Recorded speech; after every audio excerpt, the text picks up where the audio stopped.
Dans un petit village isolé des Cévennes, la vie de Théodore Rodrigues, ancien employé de bureau reclus et méthodique, bascule lorsqu'une lettre anonyme évoque un secret lié à son passé.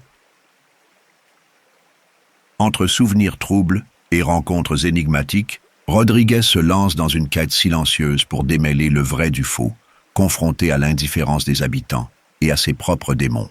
Une plongée introspective dans l'âme humaine, où le calme apparent d'une existence solitaire cache un tourbillon de questions sans réponse. Bonsoir, chers auditeurs. Bienvenue dans cette nouvelle histoire audio conçue pour vous accompagner durant vos moments de détente. Monsieur Rodrigue est une plongée douce et mélancolique dans l'univers feutré de Georges Simenon, où chaque détail compte et où le mystère se dévoile lentement, comme une berceuse pour l'esprit.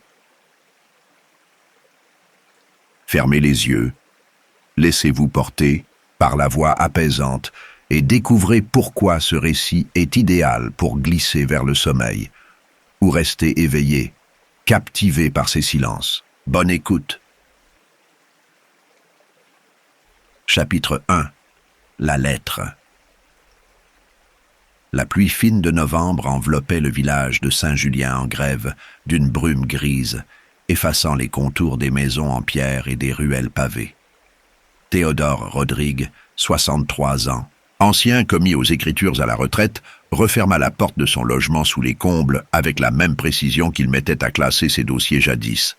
Son appartement sentait le bois ciré et le tabac froid, un refuge ordonné où chaque objet avait sa place. Le fauteuil en velours côtelé près de la fenêtre, la lampe à abat-jour vert, le calendrier des postes marqué d'une croix rouge au jour d'aujourd'hui. Ce matin-là, pourtant, la routine vacilla. En descendant acheter son pain, il trouva dans sa boîte une enveloppe sans timbre, glissée à la main. Son nom était tracé en lettres capitales maladroites. À Monsieur Rodrigue. Aucun signe distinctif, pas même un post-scriptum. Intrigué, il la rangea dans la poche de son pardessus, attendant d'être seul pour l'ouvrir. Assis à sa table en chêne, il déplia la feuille. Le message était bref. Vous croyez tout savoir, mais le ponton de la rivière se souvient. Aucune signature. Ses mains tremblèrent légèrement. Le ponton, celui où, 30 ans plus tôt, un ouvrier était tombé dans les eaux glacées, disparaissant sans laisser de traces. Rodrigues y avait assisté, impuissant, depuis la rive opposée. Un accident classé sans suite. Pourquoi ce rappel maintenant?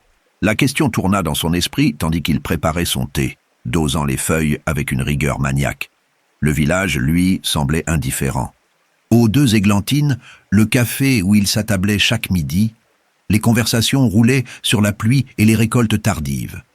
Personne ne mentionna la lettre. Personne ne le regarda différemment. En fin d'après-midi, il se rendit à la rivière, foulant les feuilles mortes qui craquaient sous ses semelles. Le ponton, rongé par l'humidité, s'avançait toujours au-dessus de l'eau noire. Il fixa les vaguelettes, tentant de raviver des souvenirs enfouis. L'ouvrier, un certain Léon Mercier, était-il vraiment seul ce jour-là? Rodrigues ferma les yeux. Une image fugace, une silhouette derrière Léon, une main tendue. Non, son esprit lui jouait des tours. Sur le chemin du retour, il croisa la vieille Élodie, la boulangère, qui lui lança un regard appuyé. « Vous avez reçu des nouvelles, Monsieur Rodrigues ?» murmura-t-elle, comme pour ne pas effrayer les ombres autour d'eux. Il secoua la tête, mais elle continua de le dévisager, un sourire énigmatique aux lèvres. La nuit tomba, épaisse et silencieuse. Rodrigues, allongé dans son lit, fixa le plafond. La lettre, posée sur la table de chevet, paraissait le narguer. Qui savait? Qui osait remuer le passé? Il songea à répondre, à afficher l'indifférence. Mais le doute, une fois semé, ne demandait qu'à grandir. Demain, il irait à la mairie consulter les archives. Demain, peut-être, le mystère s'éclaircirait. En attendant, le village gardait ses secrets, et la rivière, sous la lune, murmurait des mots que seul le vent comprenait. Chapitre 2. Les archives. La mairie de Saint-Julien-en-Grève, un bâtiment austère aux volets verts délavés, se dressait au cœur du village comme un gardien sévère. Rodrigue y pénétra à l'heure où le soleil perçait à peine les nuages bas, éclairant faiblement le hall poussiéreux.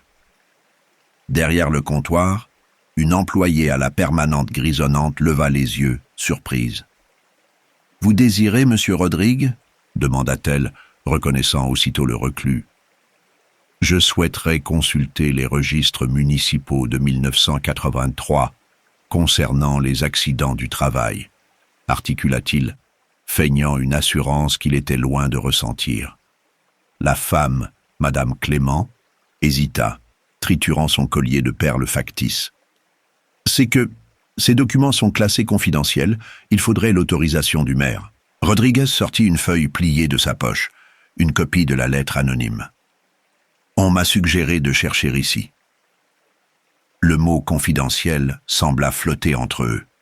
Madame Clément soupira, puis contourna le comptoir, ses talons claquant sur le carrelage. « Suivez-moi. Mais je vous préviens, certains dossiers ont disparu. » Dans la salle des archives, l'air sentait le moisi et le vieux papier.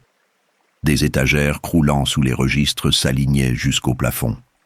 Madame Clément grimpa sur un escabeau, farfouillant dans un carton étiqueté « Accident, années 80 ».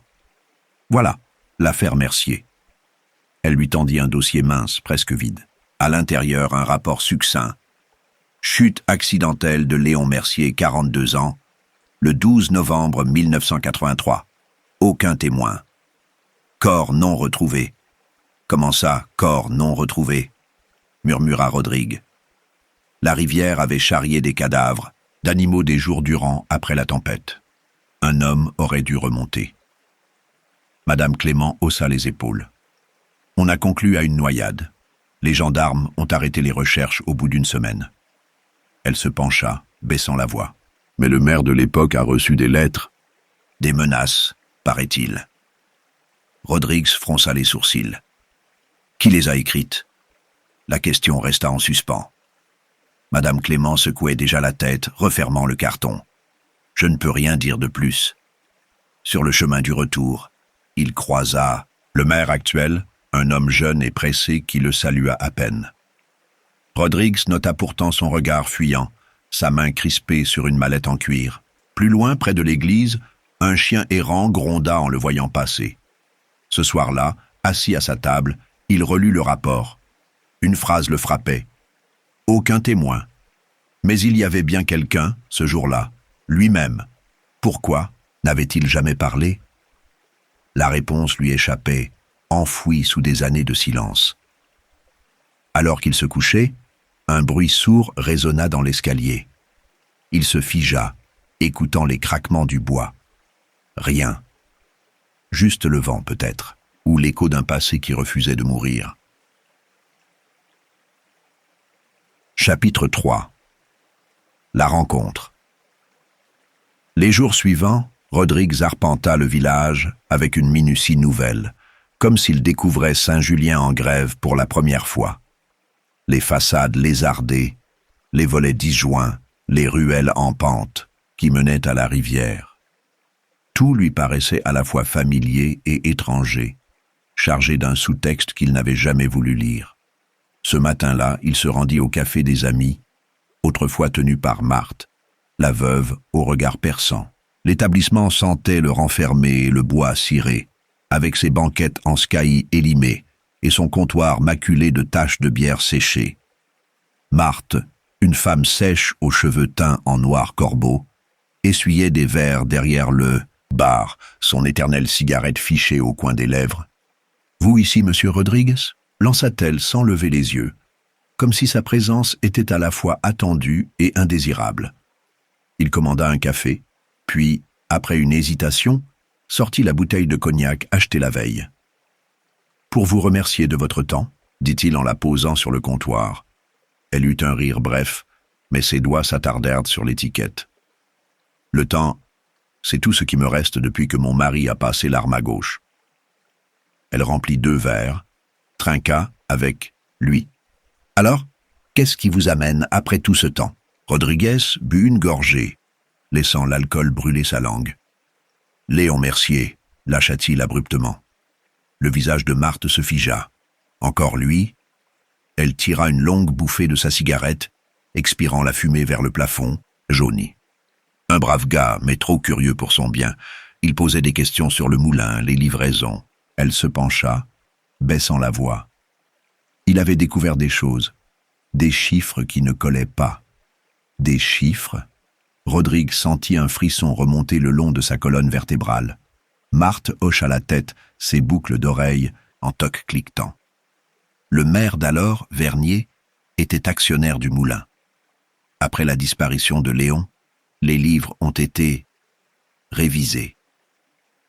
Elle vida son verre d'un trait, les jointures blanches autour du pied du verre. Et puis, « Il y a eu l'incendie. Un incendie, répéta-t-il, la gorge sèche, au moulin.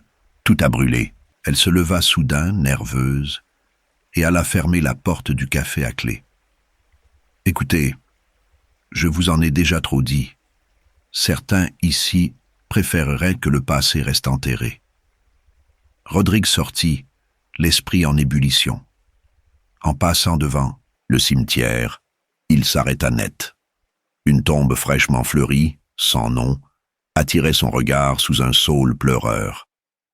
Les fleurs étaient des chrysanthèmes blancs, symbole de deuil éternel.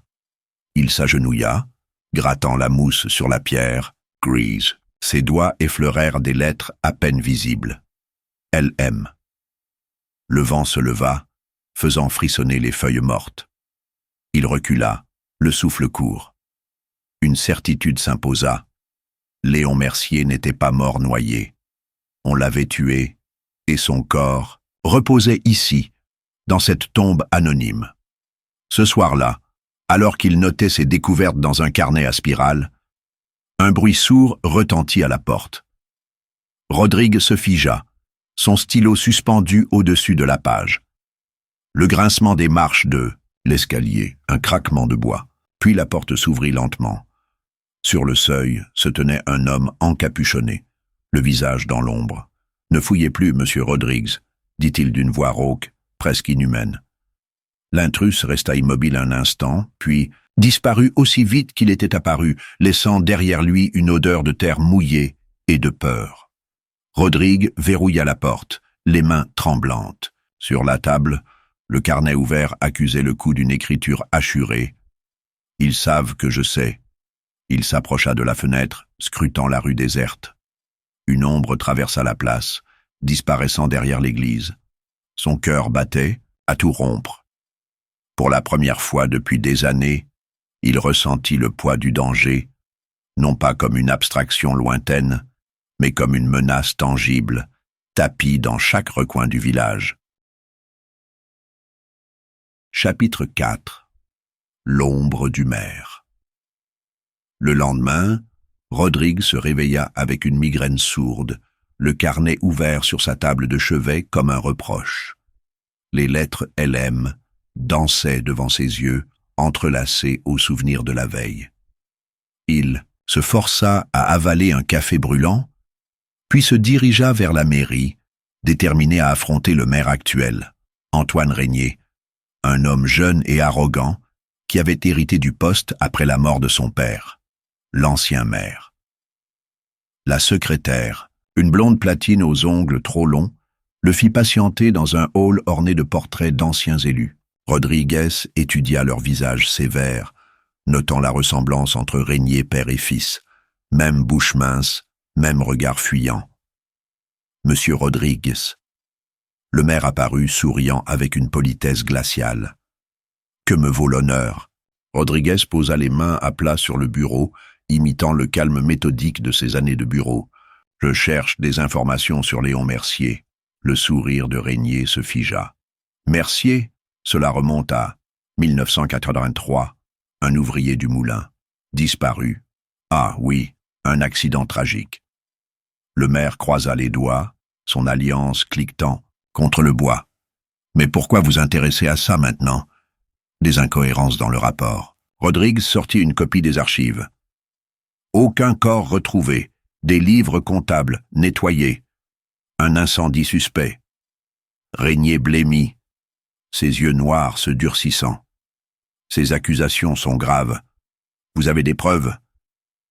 Des soupçons. Et une tombe anonyme. Le maire se leva brusquement, contourna le bureau et ouvrit la porte. Je vous conseille de laisser le passé dormir, monsieur Rodrigues. Ce village a besoin de stabilité. Rodrigues ne bougea pas. Vous étiez au courant pour les lettres de menaces envoyées à votre père? Un muscle tressaillit sur la joue de Régnier. Sortez. De retour chez lui, Rodrigues trouva une enveloppe glissée sous sa porte. À l'intérieur, une photo jaunie. Léon Mercier, souriant devant le moulin, entouré d'ouvriers. Au dos, une inscription « Cherchez la femme ». Il retourna la photo, cherchant un visage familier. Parmi les hommes, une silhouette attira son regard. Un jeune Antoine Régnier, à peine adolescent, observant la scène depuis l'ombre du bâtiment. La nuit tomba, épaisse et menaçante. Rodrigue, assis à sa table, fixait la photo. La femme. Marthe avait mentionné une secrétaire du moulin, une certaine Claire, disparue elle aussi après l'incendie. Un grattement à la fenêtre le fit sursauter. Dehors, une ombre se faufila le long du mur, trop grande pour être un animal. Rodrigues éteignit la lampe, plongeant la pièce dans le noir. Quand il osa regarder à nouveau, l'ombre avait disparu. Mais sur le rebord de la fenêtre, une trace de boue fraîche maculait le bois. Chapitre 5. La femme du moulin. Le lendemain matin, Rodrigue se rendit à la bibliothèque municipale, un bâtiment exigu aux étagères branlantes. La bibliothécaire, une vieille fille aux lunettes cerclées de fer, le dévisagea avec suspicion quand il demanda des journaux locaux des années 80. « On ne consulte pas ces archives sans autorisation », rétorqua-t-elle, tripotant son col en dentelle jaunie. « Le maire m'a donné son aval », mentit Rodrigue, brandissant une fausse lettre signée de la main de Régnier, un spécimen dérobé dans la corbeille à papier de la mairie. La femme capitula, lui apportant des cartons poussiéreux. Pendant 2 heures, il éplucha les coupures de presse. L'incendie du moulin occupait une place centrale. Accident dû à une chaudière défectueuse, clamait l'article, mais un entrefilet attira son attention. Disparition inquiétante de Claire Dubois, 28 ans, secrétaire au moulin. Aucun suivi, aucun corps. Il trouva une photo de Claire, souriante à un pique-nique d'entreprise. Brune, les yeux clairs, un grain de beauté sur la joue gauche. Son visage lui disait vaguement quelque chose. En sortant, il croisa une femme d'une 60aine d'années, portant un cabas rempli de légumes. Elle le fixa avec une intensité troublante, puis murmura « Vous la cherchez, n'est-ce pas ?» Avant de s'éloigner, Rodrigues la suivit, discrètement jusqu'à une maisonnette isolée, aux volets bleus délavés. La femme entra, et il attendit, caché derrière un muret. 1 heure plus tard, un homme sortit, le même qu'il avait menacé la veille. Le soir, il retourna voir Marthe au café. « Claire Dubois », dit-il sans préambule. La veuve blêmit, renversant son verre. Elle était impliquée avec Léon? Plus que ça, souffla Marthe. Ils étaient amants. Elle a tout découvert, les malversations, la mort de Léon. Et puis, plus rien. Elle est morte? Personne ne l'a revue après l'incendie, mais certains disent... Elle se tut, les yeux rivés à la porte. Rodrigue se retourna. 2 hommes en noir l'observèrent depuis l'entrée, leur visage inexpressif. Il paya et sortit, sentant leur regard dans son dos. Cette nuit-là, il rêva de Claire, courant dans les flammes du moulin, son visage à moitié brûlé. Au réveil, une nouvelle lettre l'attendait. « Arrêtez, ou vous finirez comme elle. » Chapitre 6. Les ruines du moulin. L'aube se levait à peine lorsque Rodrigue s'engagea sur le chemin du moulin, une bâtisse en ruine perchée au-dessus de la rivière. Les vestiges noircis des murs se dressaient comme des squelettes, les fenêtres béantes laissant entrer le vent qui sifflait en tourbillons lugubres. L'air sentait encore la cendre 30 ans après l'incendie. Il avança prudemment, évitant les planches pourries, et sortit une lampe torche de sa poche. Le faisceau balaya les décombres, des machines rouillées, des papiers calcinés, et soudain, un coin de tissu coincé sous une poutre. Il tira, dévoilant un foulard bleu délavé, orné d'une initiale brodée, C. Claire. Un bruit le fit sursauter, des pas traînants, trop lourds pour un animal. Il se cacha derrière un mur effondré, retenant son souffle. Une silhouette massive apparut, vêtue d'une veste de travail sale. L'homme, un ancien ouvrier du moulin à en juger par ses bottes crottées, marmonnait en inspectant les lieux. Rodrigue reconnut soudain son visage buriné. C'était Gustave, un marginal du village que tout le monde évitait. « Qu'est-ce que vous cherchez ici ?» lança Rodrigue, sortant de sa cachette. Gustave sursauta, ses yeux injectés de sang s'écarquillant. « Rien, rien du tout. » Il recula, trébucha sur une pierre et s'enfuit en courant, laissant derrière lui un sac en toile. Rodrigue ouvrit le sac. À l'intérieur, des documents partiellement brûlés, des photos et un carnet à la couverture carbonisée. Les pages étaient remplies d'une écriture fébrile. 12 novembre 1983. Léon a trouvé les registres. Ils vont le tuer. Je dois l'avertir. 13 novembre. Il est trop tard. Ils l'ont jeté à la rivière. J'ai tout vu. 15 novembre. Ils ont brûlé le moulin. Je dois disparaître. La dernière entrée était illisible, noircie par le feu. Rodrigue rangea le carnet, le cœur battant. Claire avait tout vu. Et si Gustave avait récupéré ses affaires? Était-il complice? En retournant au village, il croisa la femme au cabas, cette fois sans son panier.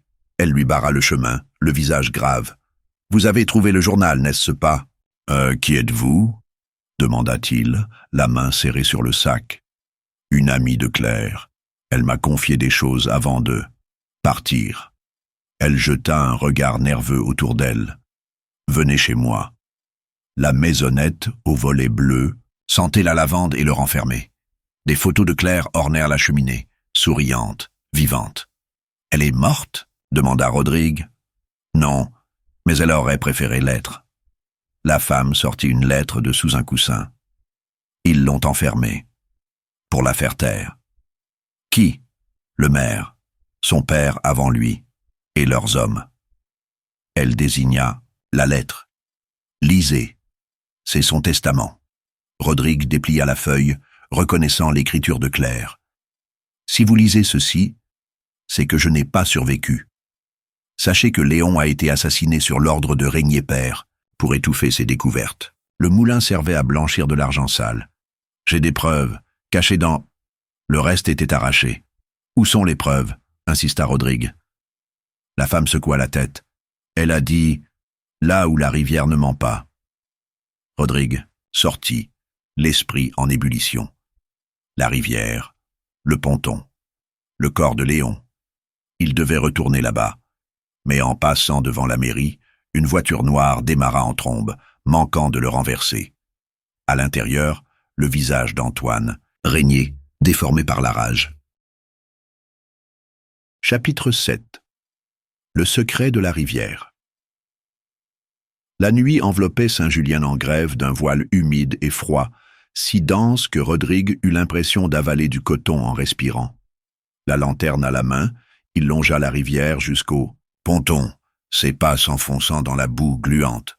L'eau noire clapotait contre les pilotis, reflétant la lune comme un œil mort. Des souvenirs de l'accident de Léon Mercier affluèrent, le cri étouffé, le plongeon, l'impuissance qu'il avait cloué sur la rive opposée.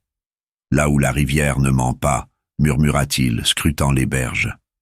Il s'accroupit, promenant la lanterne sur les débris pris dans les racines. Une chaussure à moitié pourrie, des morceaux de bois vermoulus. Soudain, un éclat métallique brilla près d'un rocher. Il fouilla la vase glacée et extirpa une boîte en fer, rouillée, scellée par des toiles d'araignée. À l'intérieur, des documents jaunis, des photos et une clé USB. Un objet anachronique, incongru au milieu des preuves du passé. Les documents révélaient un réseau de corruption impliquant Régnier père, le maire actuel, et des entrepreneurs, véreux. Les photos montrèrent des échanges d'argent, des signatures falsifiées. La clé USB, elle, contenait des fichiers numériques, des comptes offshore, des noms de complices. Claire avait tout documenté. Alors qu'il rangeait la boîte, une branche craqua derrière lui. Rodrigue se retourna, la lanterne projetant, des ombres déformées sur les arbres. Gustave émergea des buissons, son visage buriné, tordu par une grimace. Dans sa main, un couteau à la lame rouillée. « Vous n'auriez pas dû revenir », gronda-t-il. Rodrigue recula, la rivière dans son dos. « Pourquoi vous? Vous étiez son ami. Je devais protéger ma famille. » Gustave avança, le couteau levé. « Désolé, Rodrigue. » Un coup de feu déchira le silence. Gustave s'effondra, une tache sombre s'élargissant sur sa poitrine.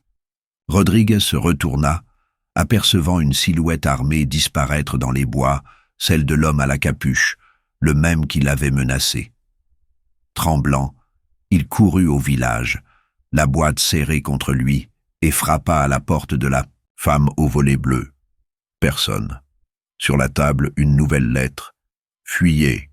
Ils savent pour la clé. » Il s'engouffra dans une ruelle, mais des phares de voiture balayèrent soudain les murs. La voiture noire du maire freina dans un crissement. De pneus, Régnier en sortit, un pistolet à la main. « Donnez-moi ça, Rodriguez. Vous étiez derrière tout ça? Mon père a construit ce village. Je ne laisserai pas un fouille-merde tout détruire. » Rodrigue recula, acculé contre le mur. Soudain, une voix familière retentit. « Relâchez-le. » La vieille Élodie, la boulangère, se tenait là, un fusil de chasse pointé sur Régnier.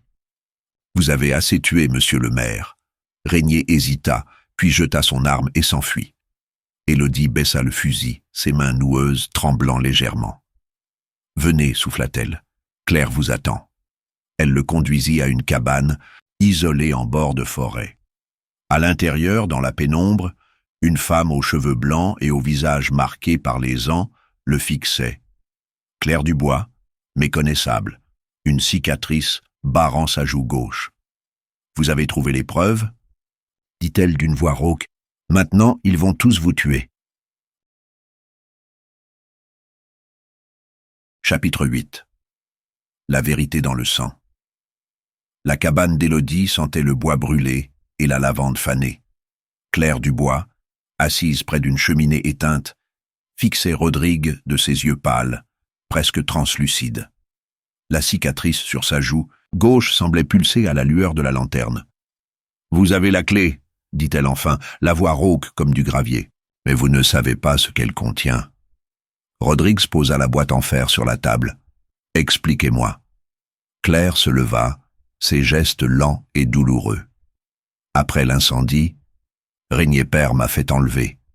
Il voulait effacer les preuves, mais je les avais cachées dans la rivière, là où personne ne chercherait, sauf quelqu'un comme vous. » Elle désigna la clé USB. Ces fichiers détaillent un trafic d'armes via le moulin, blanchi grâce au compte. De la mairie, des politiciens, des industriels, tous complices. Et Léon, il a découvert les livres trafiqués. Ils l'ont jeté à l'eau pour le faire taire. Elle serra les poings, les jointures blanchies. J'ai essayé de le sauver.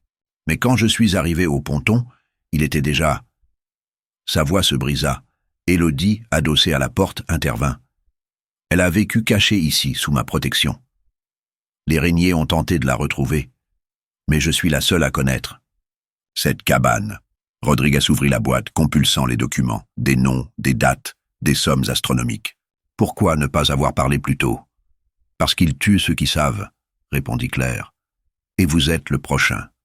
1 heure plus tard, alors qu'ils discutaient d'un plan, un bruit sourd ébranla la porte. Élodie éteignit la lanterne, plongeant la pièce dans le noir. « Ils nous ont trouvés », chuchota-t-elle. Des voix étouffées, des pas lourds, puis un cri. « Sortez ! Et personne ne sera blessé. Rodrigue reconnut la voix de Régnier. Claire attrapa un tisonnier, le visage déformé par la rage. Je ne retournerai pas dans leur prison. On ne peut pas rester ici, murmura Élodie. Elle souleva une trappe dissimulée sous le plancher, révélant un tunnel étroit. Prenez la clé. Allez au journal local à Montpellier. Publiez tout. Et vous? Demanda Rodriguez. Je les retiendrai. Elle chargea le fusil, un sourire triste aux lèvres. Je n'ai plus rien à perdre. Rodriguez et Claire s'enfoncèrent dans le tunnel, rampant dans l'obscurité humide.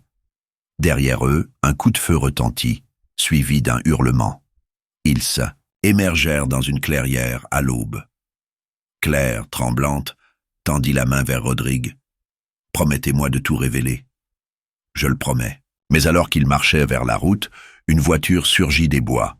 Régnier, le visage en sang, braqua un pistolet sur eux. « Vous croyez vraiment vous en sortir ?» Claire se plaça devant Rodriguez. « Tue-moi, et la clé disparaîtra, avec lui. » Régnier hésita puis ricana. « Vous n'irez nulle part. » Un deuxième coup de feu déchira l'air. Régnier s'effondra, une tache rouge s'élargissant sur sa chemise. Derrière lui, Gustave, le couteau à la main, le souffle court. « Je devais réparer. » Il mourut avant de toucher le sol. Chapitre 9. Le dernier témoignage. Rodrigue et Claire Hagard atteignirent Montpellier à l'aube, la clé USB brûlant la poche de son manteau. Le siège du Courrier du Sud était un immeuble moderne aux vitres teintées. Le rédacteur, en chef, un homme grisonnant nommé Dubois, aucun lien avec Claire, précisa-t-il, écouta leur récit avec une incrédulité grandissante. Si ces documents sont authentiques, c'est une bombe, murmura-t-il en insérant la clé dans son ordinateur. Les fichiers s'affichèrent, des comptes, des photos, des noms. Nom de Dieu, le préfet, des députés. Publiez, ordonna Claire, avant qu'ils ne détruisent tout. Mais alors que Dubois s'apprêtait à imprimer, l'écran devint noir. Un message clignota. « Données corrompues. »« Impossible !» s'exclama le journaliste. « Le virus était dans la clé. Ils nous ont devancés. » Rodrigue sentit le sol se dérober. « Il reste les documents papier. »« Brûlés, » dit Claire, les larmes aux yeux. « Dans la cabane. » Ils sortirent en courant, mais un 4x4 noir bloquait la sortie. 2 hommes en sortirent, armes au poing. « Ne bougez plus. » Soudain, une voiture de police surgit, gyrophare hurlant. Les agresseurs prirent la fuite. Le commissaire Lambert, un vieil ami de Rodrigue, descendit, essoufflé. « Élodie m'a appelé avant de mourir. Elle m'a tout raconté. Élodie est... » Rodrigue n'osa finir. Elle a tenu jusqu'au bout. Lambert les conduisit au poste où il leur montra des dossiers classés secret défense. Le réseau Régnier existe depuis des décennies, mais sans preuve. Claire, blême, s'effondra sur une chaise.